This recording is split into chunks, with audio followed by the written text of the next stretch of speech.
Hello, everybody. Good. I should have started. Whoops! I should have started in French or German or something, shouldn't I, Tim?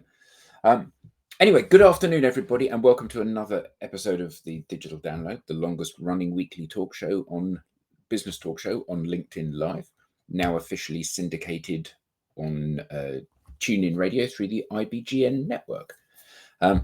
We're very excited today to have David Pullan and Sarah Jane McKennie joining us for a conversation about how to have conversations, how to tell stories, and how to get your message understood. Yes, and we're proudly grasping our copies of their book, which is, for anyone that hasn't read it, a truly exceptional read and well worth some of your time and effort to get. But before we bring them on, let's introduce ourselves. Today it's just me and Tim. So Tim, after you. Thank you very much. Welcome, everybody. And please, if you've got any questions or comments, please put them in the chat, and we'd love to answer them. My name is Tim Hughes. I'm the CEO and co-founder of DLA Ignite, and I'm famous for writing the book Social Selling: Techniques to Influence Buyers and Changemakers. Thanks, Tim. I'm Adam. I'm Tim's partner, also co-founder of DLA Ignite. Tim's business partner, also co-founder of DLA. We have to emphasize that. We do. Although there would be worse people to be partnered with. Anyway, we're thrilled to have David and Sarah Jane joining us today. The title of this show: Stop Telling Stories Your Audience Won't Believe. I think that's just absolutely fantastic. So to tell us all more about this and how we can start to tell stories which really land with our audience, let's welcome them onto the show. Oh, look at that! And Guten Abend, guten Abend, Herr Gray und Herr Hughes. Bonjour, famille. Ça va? Ça va bien, merci. Ah, oui, ça va bien. Perfect. I'm so completely out of my depth now. Struggling even with. Come on, Televu. Bye. Come on. 3:30. So, I mean, I was gifted a copy of this book by a friend of mine who may be in the audience. Jess, hi, and said you must read. Yes, that's right. You must read this book, which I get quite a few books and loads of things that I need to be reading. So it sat on the side for a little while. Then I read it. And then the next time I spoke to Tim, I said, I've just read this book. Absolutely fantastic. I'll send you a copy. You just must read this. And it is, I found it to be a truly enlightening read, because, we hear so much about storytelling. And, people doing storytelling workshops in their corporates. And, it's so important that you tell the story so that the customer engages with it. But actually, everything that I have ever experienced in that area has been pointless. It's been stuff that has been blindingly obvious, although so many good ideas in the world are, of course.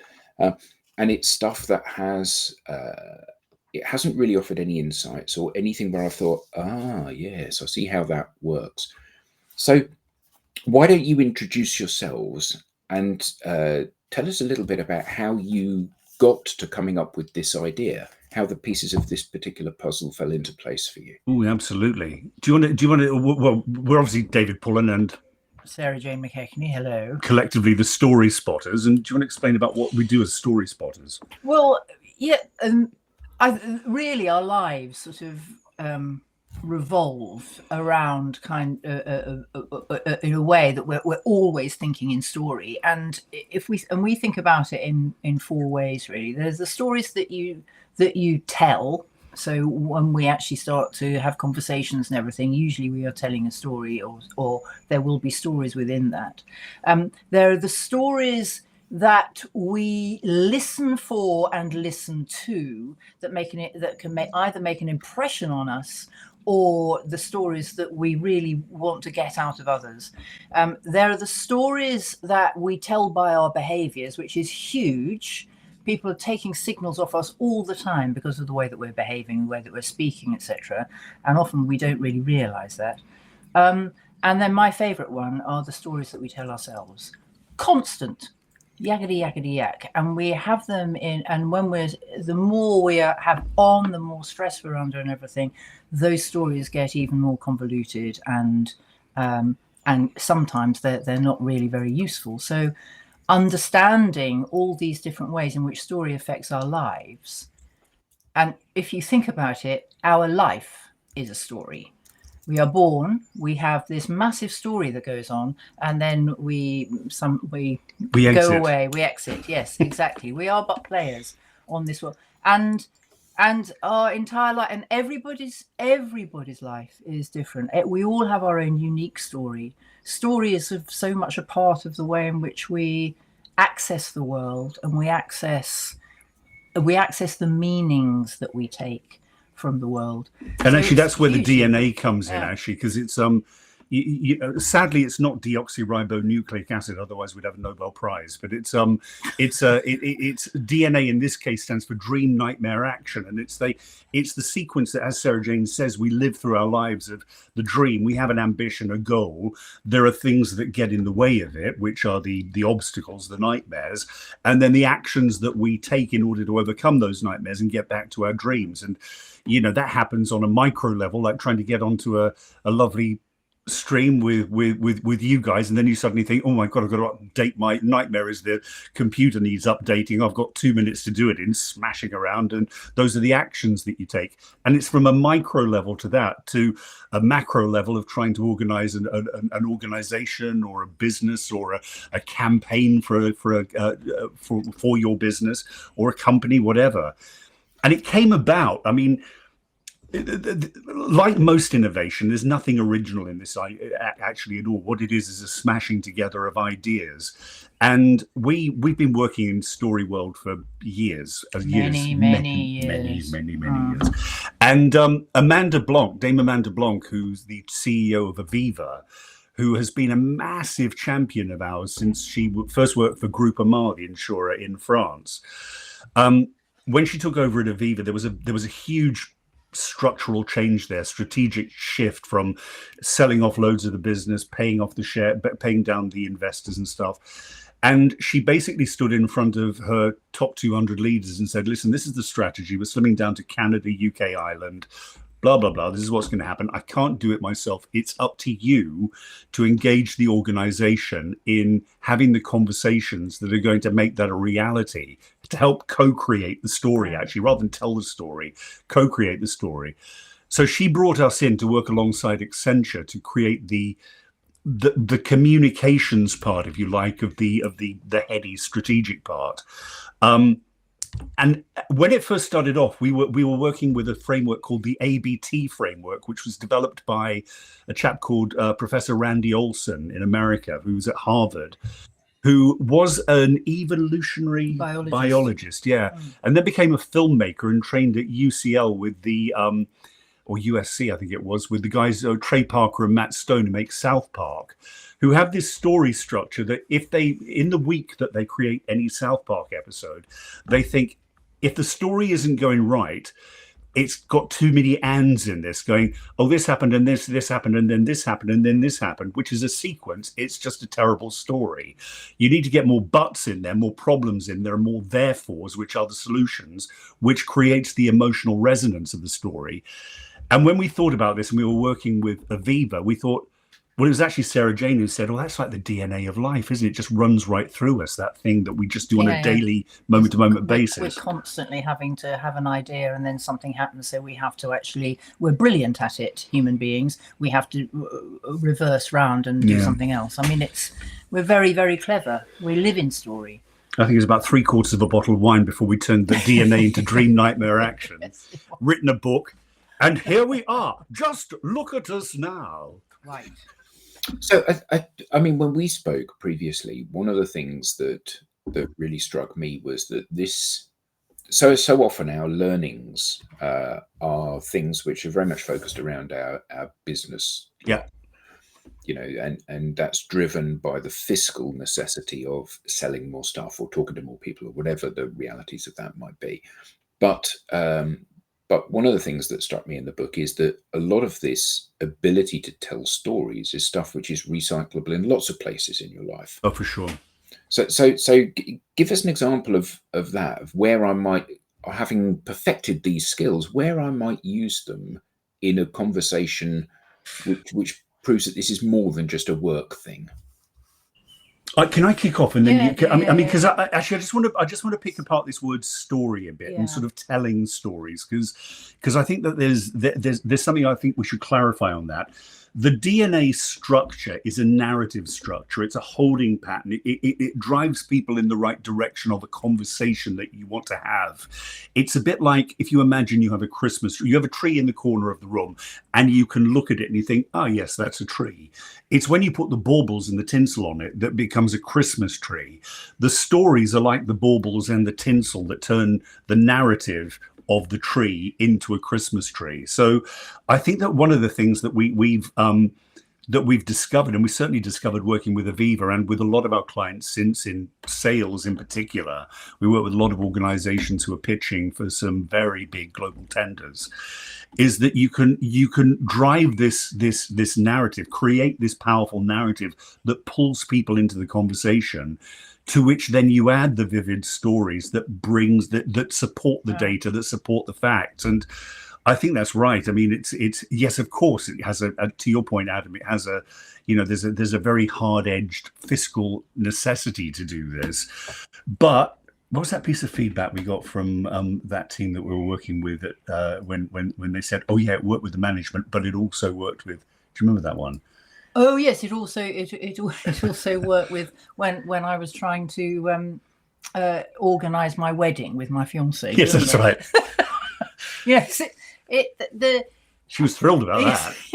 And I come back to what I was saying really at the beginning.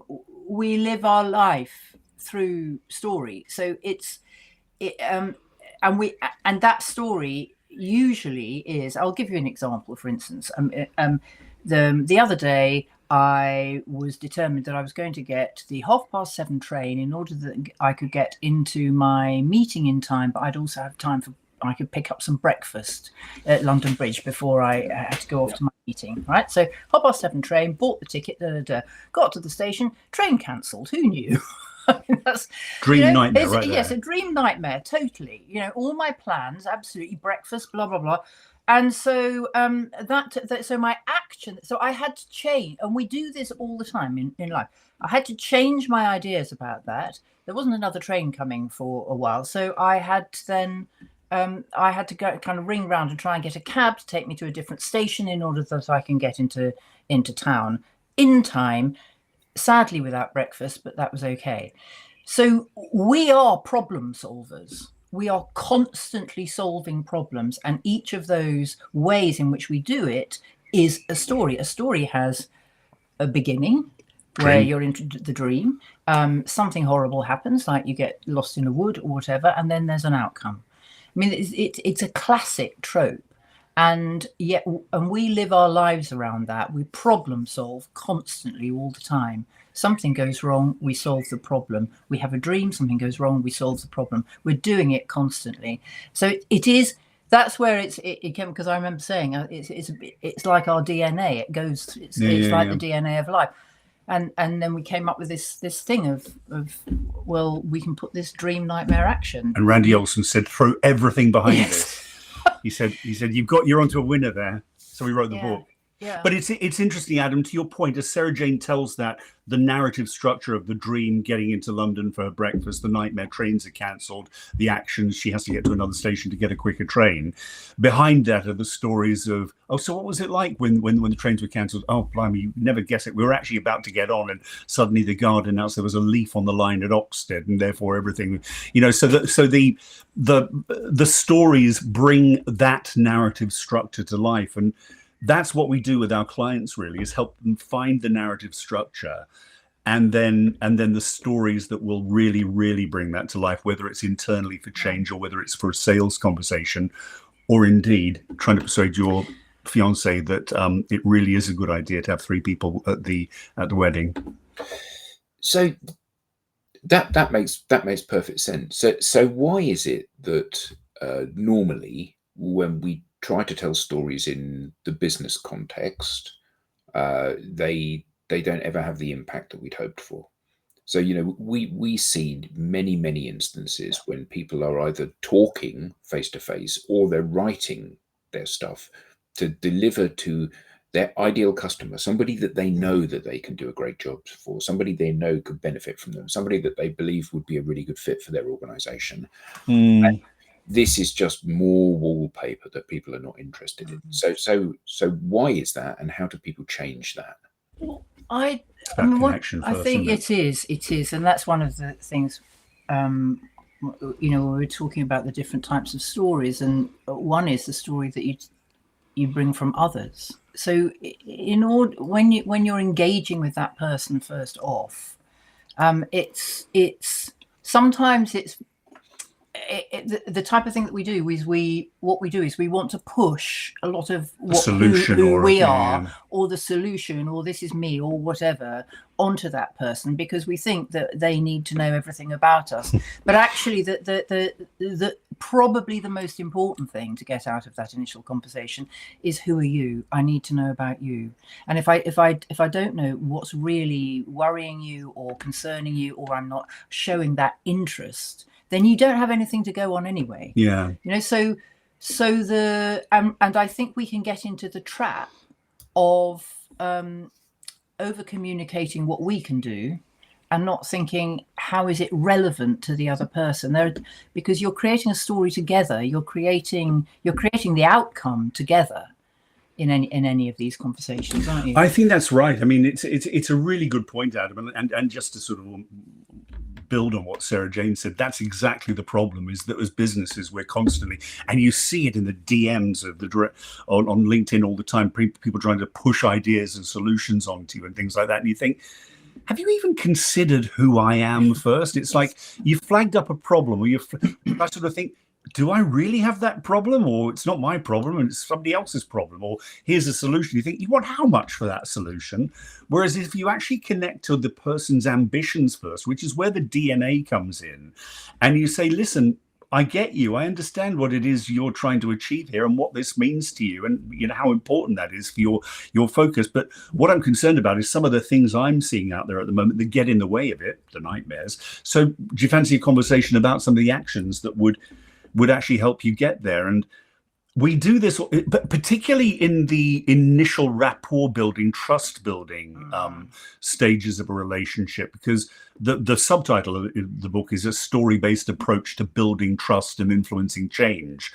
In those early stages of building trust, where people are sort of thinking, do I like you? Do you understand me? It's really important to show in that dream section, listen, I get it. I understand that you want to do such and such and what this means to you. But what's concerning me is some of the things I'm seeing that could get in the way of that. So let's talk about the actions. And be genuinely interested in them from their point of view. Exactly. Rather than be interested in them because it's going to help you. It's about their dream, it's not your dream. It's absolutely about them. Yeah. And it's and that so as soon as you actually create that atmosphere, they will tell you stories, and that's gold dust.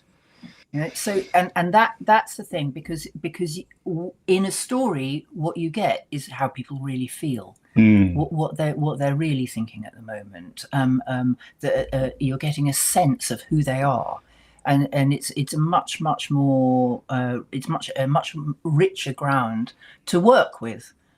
And so that you can deliver to them, or you can come up with an answer or something, or co-create the answer. Yes, exactly. That's it. It's to collaborate. It's not from any kind of weird sort of needing to know about people for the wrong reasons. But it's actually kind of deliberately being interested and trying to find out, so that you can collaborate, and then you get the best outcome. Yeah. And you also build trust. So how would somebody begin to do this? Because, you know, we've all been recipients of cold outreach through whatever mechanism, telephone, LinkedIn, email, and should you, and I'm being deliberately cynical here, should you fall prey to that and answer the phone or respond to the email and find yourself in a dialogue with this person, it invariably is loaded with cliches about them. We're market leading, we're customer focused, we're service orientated. And the questions they ask are themselves little gems of cliche. Like, do you have any budget? Yeah. So what is it that keeps you awake, David and Sarah Jane? Phone calls like this. Yeah, it's Too like much coffee. the but it's like, they have turned to the cliche book of conversation openers, and the I guess my cynicism is based on the fact these have come out of a storytelling book. Somebody's read, here's how you begin to tell a story with somebody. You begin by saying to them, so what keeps you awake at night? And then they tell you all of their deepest, darkest secrets and their concerns, and then you can key into that.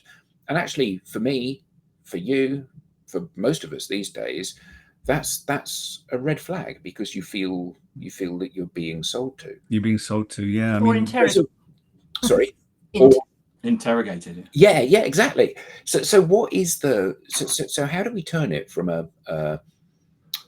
that interrogation, where it's me asking you question after question after question that are getting progressively more intimate and focused on the problems that you have in the business or the challenges you're facing, through to something which is much more about letting them speak and them developing their own story for me to consume?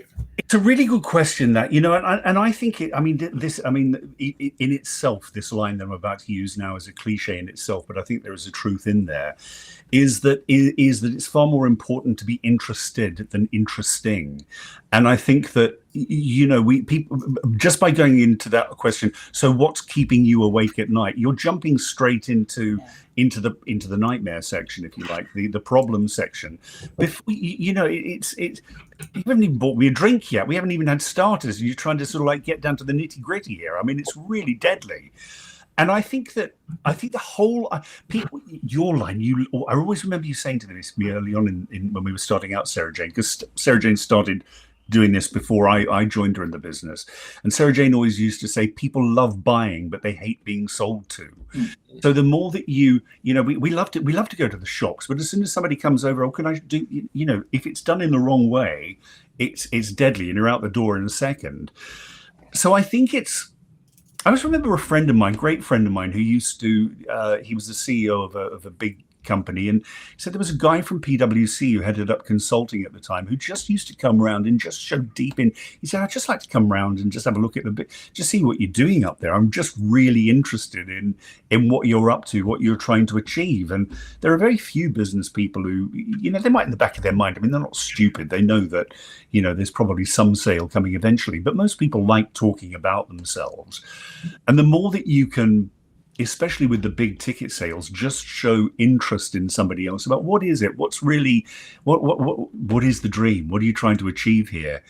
And when we're getting people to pitch, or helping people to pitch with big tenders, that's exactly where we get them to start to say, listen, just try and understand what are the goals there. Which again, I come back to this word permission. It gives you the permission to give your insight about some of the things that you've seen that could get potentially in the way of that, or indeed ask them what they're seeing that's getting in the way of that. So I think we all have we just cut to the chase too quickly. We don't, in the book, there's I don't know if I can show it on here, but there's here, this thing here. Can you see it? The relationship triangle, which is page something there, which was by John Timperley, page 5. Who, funnily enough, was a PwC marketing guy in the Midlands way back in the day. And the stages of relationship that we go through, there is acknowledgement of, we acknowledge it's 2:00 on a Friday afternoon. I'm going to tune in and there's going to be 4 people sitting around having a chat about such and such. The next stage we all go through is the understanding. It's the understanding that of what it is they're trying to say. But more importantly, do we think they have tried to understand us as well? Have we? You are the gatekeepers to your audience, Adam and Tim, with the what your audience wants. So that a friend of mine this morning said that level is like the oxygen of the relationship. I mean, you keep feeding that. You need to feed the oxygen of the relationship, which is the understanding, before you get to respect and trust and bond and all of those things. And I think people don't spend enough time. If something goes wrong, it's basically that level of understanding that you need to keep feeding. And people rush too quickly. They want to be trusted advisor because I know what's going wrong out there.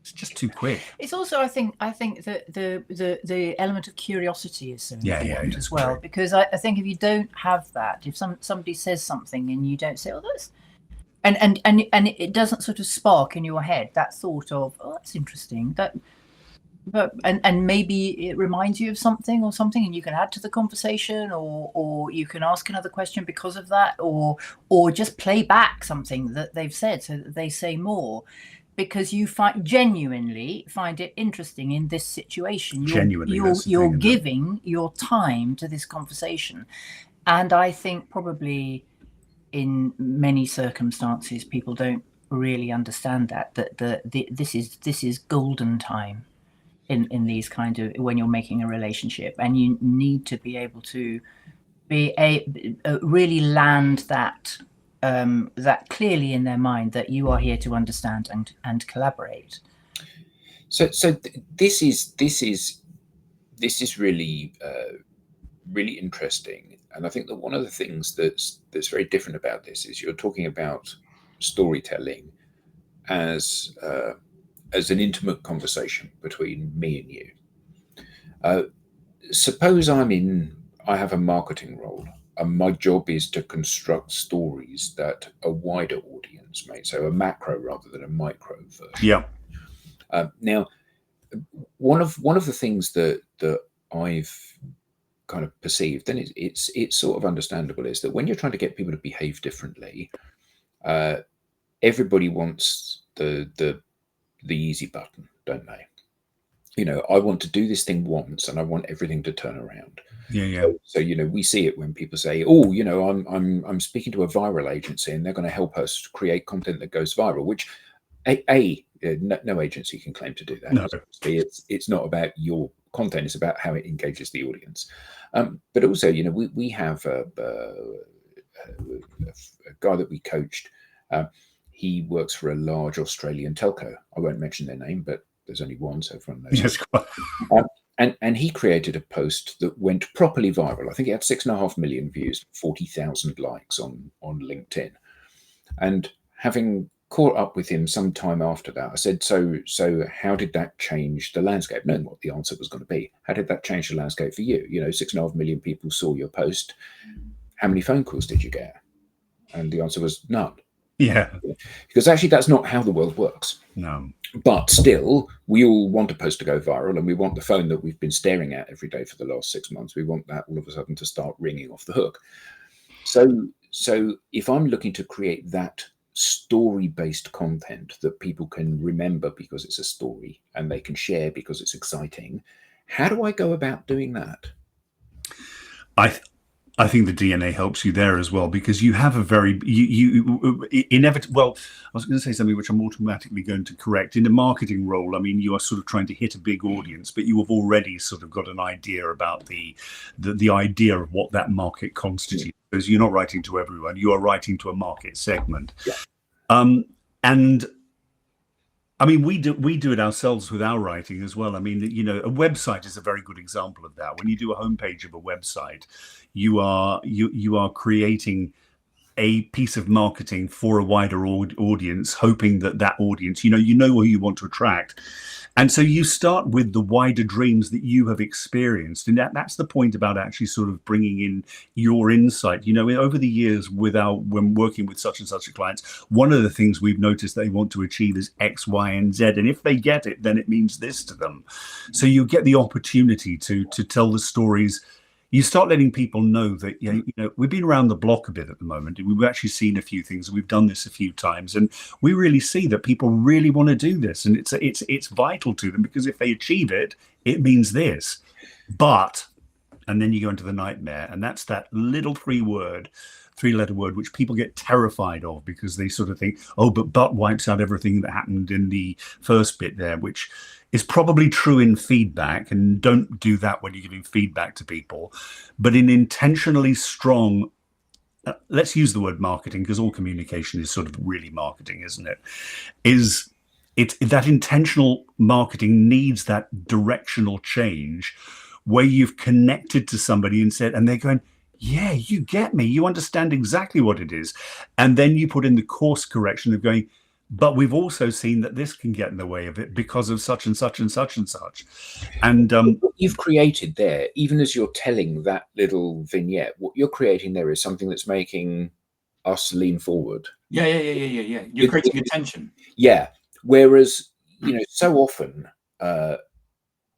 Marcoms starts with the end in mind. It starts with the end, doesn't it? So it says, we provide the following services, which achieve the following outcomes and the following benefits to people like you. yeah. So the very bit which is going to engage me, the people like me bit, comes at the very end, and it Exactly. I'm going to read all of that stuff. And this is what Sarah Jane was saying about sort of the push versus pull influence. I mean, by pushing all of the facts and the the benefits and the features and benefits stuff at the front there, you're pushing ideas onto people. And anyone who's done basic physics knows that you push and you get an equal and opposite reaction. And so people are going to push back and go, really, I'm not sure I need that. Whereas if you pull people in by saying, listen, we've spoken to people like you, we understand what it's like out there, you're connecting with them. In fact, it's not in the book because it's something we've started saying since then, we talk about connection before correction. You need to connect before you correct. So pull people in by connecting to them. Then you earn this word permission again, the permission to start correcting the course of the conversation, saying, but you know what, we've seen some big things that stand in the way of this. How about we have a chat about how we can overcome those things, because we've been there as well. We can help you get back to those dreams. So I think you're right, Adam. I mean, I don't know how this happened actually historically. I mean, it must have worked at some point, but maybe to that point that we all get weary of stuff and we start to get weary and wary. Maybe there's a point where we're going, we're getting sold to now, aren't we? Maybe that's what's happened. We're being sold all the time, aren't we? Every single media channel, that sort of thing. We can't get away with it, away from it at all. And it influences the way that we speak, I think. So I think the most important thing is really think about who your audience is. And when I say audience, I mean that one person.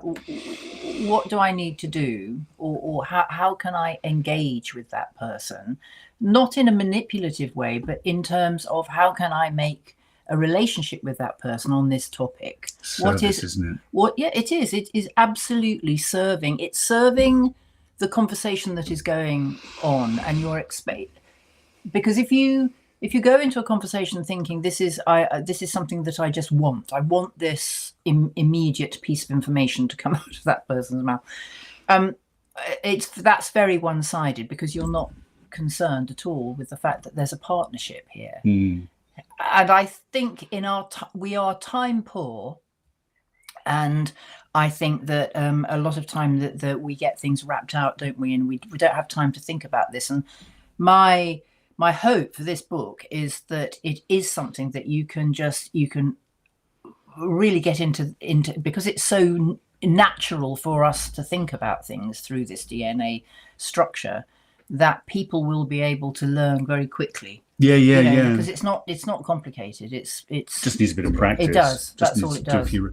There's an interesting thing here, Adam and Tim, as well. I mean, we're actually just this afternoon putting the finishing touches to a secret bonus chapter that we've sort of discovered, which we're going to release so that people who have the book can download that later. Because what we've discovered working with our clients on this is, as we said at the beginning, this is a great way of building that initial rapport, building that initial trust, especially with new people who might be skeptical. But then once you built that trust, there are other things there. And if you were to be called in working with the client where the trust has been built, and you sort of said every conversation became, well, what we know that what you're trying to achieve here, they'd be going, hang on a second, we haven't called you in for that. We've called you in because we want to know what the problems are. So you can speaking to the converted here, but like a good guitar chord made of 3 notes, you can invert the DNA in different ways to create different voicings and different effects in different contexts. So in that situation, you might have an NAD, which is nightmare action dream. And so we've seen this nightmare that's happening. So what we would suggest are these things you do, and what that will give you is this. But that comes after those chord inversions of the DNA come after you have built that initial trust and relationship and rapport. Yeah, I mean, I think that it's this is really fascinating because the perception that I see from talking to companies and individuals is simultaneously that they think that the person they're selling to is stupid, therefore they talk down to them, and they give them a load of platitudes and things that mean nothing. But equally, they assume that the person they're talking to understands the landscape and the minutiae of stuff. So they don't talk about the very basics. So they don't build any foundations for this stuff. Yeah. And I think that clearly 25 years ago, everything changed with the advent of the internet. So prior to that, if you knocked on my door, whether that's physically or via telephone or whatever, you knocked on my door, you could profess to be the market leading company that does the following things. Yeah. So in those days, Tim worked for ICL, let's say, and Tim could phone me up and say, I work for ICL. We're the world's biggest provider of the following services for IT equipment within your organization. And for me to find the competitors would be really difficult. Yeah. I couldn't just Google it. I would have to go to a library and I would have to find a directory of organizations in a particular industry. And I would flick through them and I would see that there's the DLA Ignite over here that employs 3 people. And there's IBM over here that employs 500,000 people. And kind of, well, I don't know which one I want and why, and all of these, it was really veiled. Doesn't matter where you are in the world, you tell me something and I can validate that instantly. But that's created an environment where when we look out into the marketplace, if I'm looking for IT transformation companies, sticking with that theme, there are a million of them out there and they all look like they're going to do the job equally well. So how am I going to choose one from the other? So the storytelling part is even more important now. The rapport building and understanding, I'm going to be dealing with you. I really like you. Therefore, you're the front runner in this.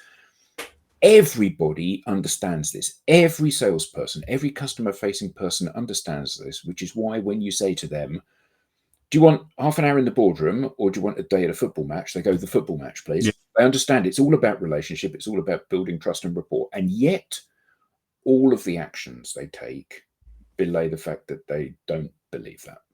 It's do you know that they think the football match will do that for them. Well, they do, but outside of the football match and the board meeting thing, in the communications that they send them, they're all focused on what would go on in the boardroom. At no point did they say, here's a sales scheduling tool. I'm going to send you an email on day 1. I'm going to phone you on day 4. I'm going to send you an email on day 5. I'm going to connect you on LinkedIn on day 7. I'm going to do this because that's, in quotes, best practice. As we know, just means copying someone else, but that's another story. So that's best practice. And then they begin assuming that you believe everything they say. Here are 5 reasons why we're better than our competitors. Here are 3 functions that we have that are better than everybody else's.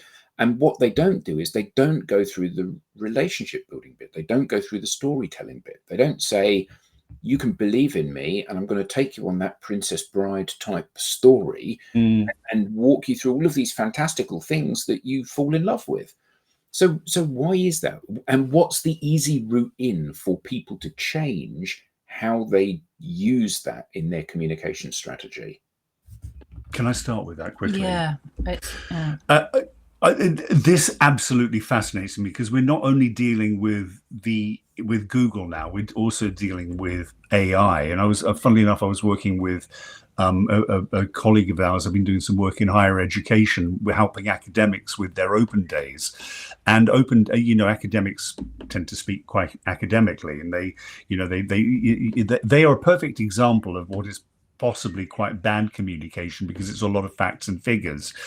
But, you know, they are now dealing with a situation where somebody can go on Google Maps and have a look at the university. They can probably go onto ChatGPT and saying, acting as a recent a graduate of X university, please give me a warts and all download of your experience over the last 3 years. They go into a situation, into an open day with an expectation of what it's going to be like. They have created the story in their head. So I think that the opportunity that we have as human beings to keep ourselves relevant in the face of AI is to create hyper-human experiences in the moment with people when we are face-to-face or when we are online, even when we are writing our emails or our marketing material, to your point, Adam, is how do we humanize those so it isn't just about it is telling the Princess Bride story that you mentioned there, because that has to be the thing that makes us stand out. It's, you know, the old cliche, people buy from people. I mean, anyone can make the assertion of it's you know, we do X and we do Y and it leads to Z, but that's almost like in filmic terms, that's almost like the voiceover at the beginning of the Shawshank Redemption. What you want is the big close-up scene of what is this going to look like. You know, you don't want the voiceover is great. The assertions about this is what we do are great. But to quote Hamilton the musical, as we always say, we want to take people into the room where it happens. Let's have a look what it's going to look like day one when you were onboarded by us. And I think that has to be the edge that we can have as human beings, is being more human. I think it's also not only what will it look like, but what will it feel like. Yeah. And I think feeling comes before anything, because often we can make decisions, can't we? And even though everything says that, you know, from a brain function or whatever, that we should make this decision because actually that's the right one. If we have a niggling feeling that actually it's wrong somewhere, or something starts to, we will often go with the feeling and not what all the pamphlets say. And I think that, you know, we'll never get away with that because we're human beings. And I think, and often we trust our instincts, and often they can be right. Sometimes they can be wrong. We're instinctive, and then we backfill. Exactly. And so sometimes, we will have a feeling of something, and then we make it up in our own head, don't we? About kind of like, all the things that will support us doing. Justify it, yes, in the head. You know, yeah. And so you know, human beings are essentially, they're extraordinary creatures because we have. We should meet more. There's endless possibilities going on in one's head the entire time. And the one thing that we can't get away with is that if we're working in, you know, in business or whatever, we have to collaborate with other human beings. And they too are walking emotions. It's funny, one of our favorite quotes is when Anurag Malhotra was the president of Ford India. He said that buying a car is 1,000 logical reasons looking for one big emotional reason. And when you think about it, that is so true of most things. It's like, oh yeah, I can do this and this and this and this, but it just feels great to drive it. And it's true whether you're choosing a marketing firm or whether you're choosing a car, even when you're choosing a partner. I mean, it's or a house to live in. I mean, it's those things. It's like, oh yeah, well, they own such and such amount and they blah, blah, blah. But, oh God, I just really like being with them. We're emotional first and then we backfill it with the logic. Yeah. So what can we learn from this in terms of our behavior? Because, you know, I'm the same with everybody I ever meet, and some of them love me and some of them hate me. and most sit somewhere in the middle, and I haven't changed in this. So how can I make myself look more attractive to the people that I meet, whether that's me or my business or my concept or whatever it is? How can I position this in front of people so that I get a higher strike rate of people saying yes? Well, it's all about trust. It is all about trust, and that's and I would say one of the first things is to think about the DNA of engagement as a model where you can start to initiate that trust. It's not going to put anybody's hackles up or anything like that. It's working from a place of agreement. You have to do your homework, but it's working from a place of agreement. And then you get the feeling of kind of, well, if whatever this dream is, it doesn't work, that's going to be a nightmare. And we both understand that. And then it goes on to how can we engage to make sure that doesn't happen. Or I can be beside you while that doesn't happen. I mean, and it's all emotional. Mm-hmm. It's a funny one, this, isn't it? Because I think I completely agree with you, Sarah, but I also think it's I did butt there. Yeah. I completely agree with you, and I think it's to do with it's this strange word vulnerability is coming to my head here as well about I think that we try to my challenge would be is, do you want to appeal to everyone? And I don't think we do. I think we want to appeal to the right people. I mean, I think one thing that Sarah Jane and I would say is we've got some really lovely, loyal clients, and the new clients who come on board with us tend to be the ones who just think, yeah, I want to be in the room with those guys. We're not going to be right for everyone, but there is enough people out there who we will be right for. And to actually say that, listen, we've worked with, we've worked in so many fields, pharma, engineering, financial services, all sorts of stuff. But we aren't for everyone. We aren't for everyone because it's, we will push you into, we call it serious fun. I mean, we will push you. It's our job to push you. We had a group the other day who came to us, a group of leaders, to do their very first session with us before we think this will roll out throughout Europe.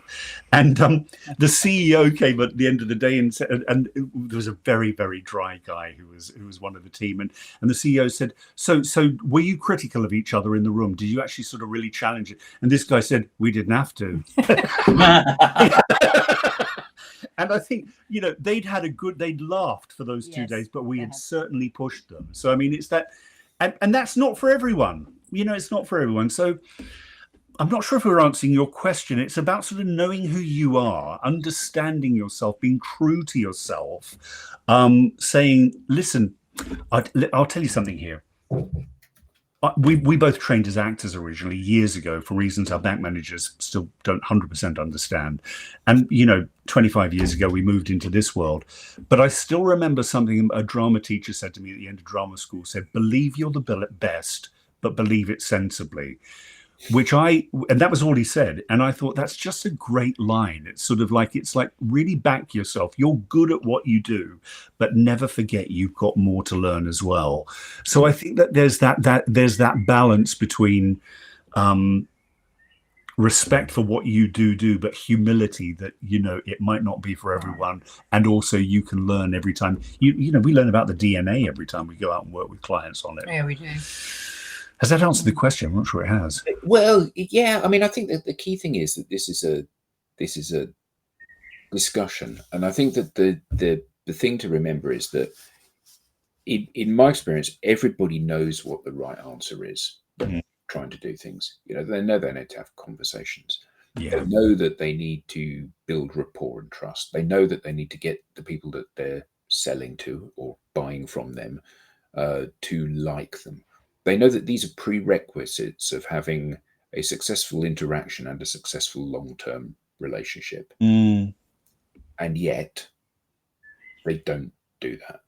So, I often joke with people is that every organization in the world says they want to have a relationship-based sale. No organization wants a relationship-based sale. For the most part, they want a sale. And it's this idea of almost trying to get a little bit pregnant, trying to do something which is at odds with what is going to be the right outcome. You have to go all in. You have to try to do the best job. You have to be as helpful as you possibly can. You have to look for people that are going to like you, that you'll be a good fit with, because actually at the end of the day, they make good clients because they're happy with who you are and what you do, rather than you pretending to be something that you're not in order to please what you think they're looking for. And most people understand this, and yet so often it doesn't drive their behaviors. I think I was having this conversation with a very senior partner at an organization the other day, and he was talking quite openly about sort of their sales funnel and stuff like that, and saying, listen, I'm not sure we've 100% got it right, because when a tender comes in, all hands hit the deck, and that person becomes the most important person that you could possibly care about. And that's right, but it's also wrong, because it can smell a bit desperate, because it's like, oh right, there's an RFP has come out and suddenly we love you and we're going to do everything, and it's everything is focused on it.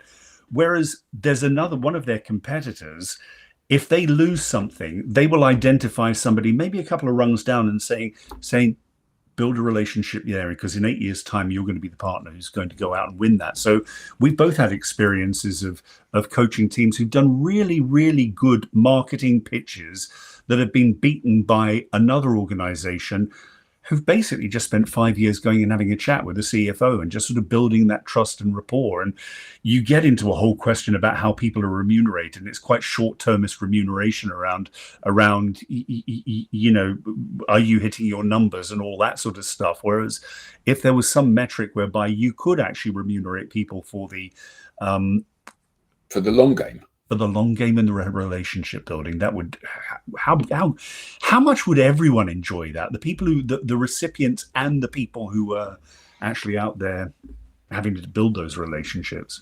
Yeah, I mean, so one of the things that we help sales teams to do is to have a huge number of conversations with people. We say you've got to cast the net wide, and you've got to have as many conversations as you can, because as much as anything else, it gives you choice. If you're in sales and you have one conversation with a prospect this month, then that takes on gargantuan proportions, and you have to make something of that. Exactly. If you have 5 conversations a day, you can have a 2-minute interaction with someone and say, look, it's been really great chatting to you. I've got to drop. I've got another call I've got to go to. Let's keep in touch and speak again in 6 months, knowing that you're never going to speak to them because the chemistry wasn't there. You weren't a good fit. You didn't like the ethics of the organization, whatever those realities are.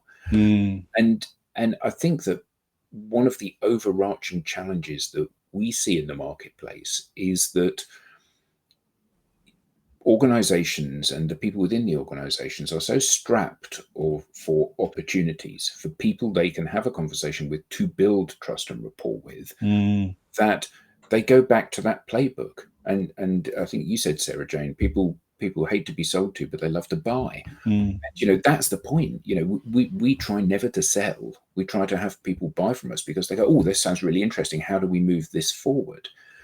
But the concept of storytelling, is there, we're kind of running short of time, but is there something that people can do where they can just stack the deck ever so slightly in their favor easily? And I say easily because, you said about practice, and you said about, focus and thinking about these dialogues. And often I think that people feel they don't have the time to do that. I'd love to build a relationship with you, but I'm going to get a result today. I'd love to develop a detailed story, but I haven't got time. I'm too busy phoning people and sending emails and whatever else that actually are not productive tasks in many instances. However, they're tasks that I feel I have to do because in the absence of any results, I've got to be seen to be doing something. So what can I do to just get that atomic improvement, 1%? God, have you got an answer to that? Well, I think using the model, to be honest, I mean, obviously there's lots of different types of scenarios that we could fit. As you're talking, it's quite broad what you're saying, and there are many different scenarios that could fit in that. But I mean, if you have, for instance, somebody that a client that but you haven't spoken to them for a while or anything, or they may not be in the marketplace for anything, it doesn't mean to say that you can't keep in touch with them. And so to have a phone call and maybe you've read something about what their organization is doing or something like that, and you can that theme, you can say, I was reading about that. I think that's, and and I just thought of you, and I thought I'll bring it because you thought about this. and then you can use but you know, and I was thinking about this a lot because I know that in the marketplace there's a lot of stuff going on, negatives, you know, and you can put in a kind of a bit of a nightmare situation, and then you can again use the action situation. And so it's absolutely thrilling to hear about what you're doing, and I'd love to have a chat with you, you know, and it's that kind of thing. Well, actually, even not saying I'd love to, because it's actually happened to us, hasn't it? Yeah. I mean, you know, we as a small. You don't even need to say have a chat with you. So it's amazing. I mean, as a small business, I mean, we are a small business working with some very, very big businesses. I mean, it's quite real for us. I mean, we have to earn money because otherwise we don't go to the shops on a Friday afternoon. I mean, that's just the reality of it. But Sarah Jane is right. It's amazing how often just an email sort of saying, "Oh, we saw this. You might be interested in such and such," or "Here, we've been working on this," or "Here's this new book we're writing. Here's a copy of it. I mean, let us know what you think of it." It's amazing the number of times that you sort of essentially give a bit of free consultancy away, that you just show that you're interested in I suppose the word is care, that you care about somebody, and you just think, well, I don't care whether they get back to me, because I mean, I'm doing this because it just feels like the right thing to do. And often they will get back to you, but it can be a bit, I think if anyone gets a sniff of the thing that they're just trying to get a wedge in the door to get a sale here. Yeah. We pattern match. It comes back to that thing of like, oh, you're one of those people. You're an encyclopedia salesman, are you? And it's God, that dates me. But it's yeah.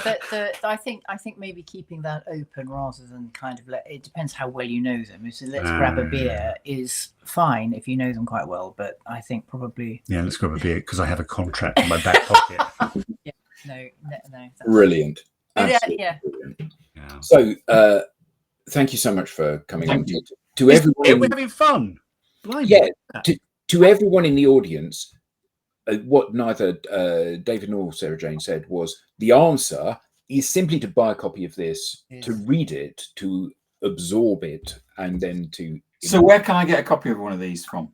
You can get it on Amazon. So we've got 3 versions. You've got the paperback, the Kindle, and there's also us. In your ear hole while you're at the gym or walking the dog. You can get it on Audible as well.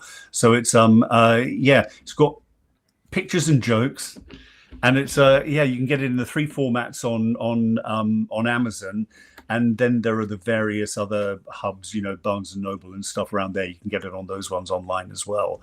We should say it's actually nominated for Business Book of the Year this year as well. So well done, fantastic. So yeah, we're and actually thrilled about the category, which is people, business, management, and culture, which is those 3 things coming together about how do you bring people and management along to build a culture, and whether that's in between organizations in sales or internally within an organization. So we're really happy about that. We get to go to Wembley, put on a frock. I get to put on a frock. I might put on a frock. Well, thank you so much for joining us today. What a fascinating conversation, and really, really insightful. And if you in the audience would like to come on as a guest because you have something to say, then you can simply scan the QR code. That's the one I was looking for. Scan the QR code here. I'll get rid of that in just a second, so I don't cover you up for too long. So until next week, everybody, thank you very much indeed. Thank you very much indeed, David and Sarah Jane. And hopefully we'll see you all again next week. Until then, goodbye.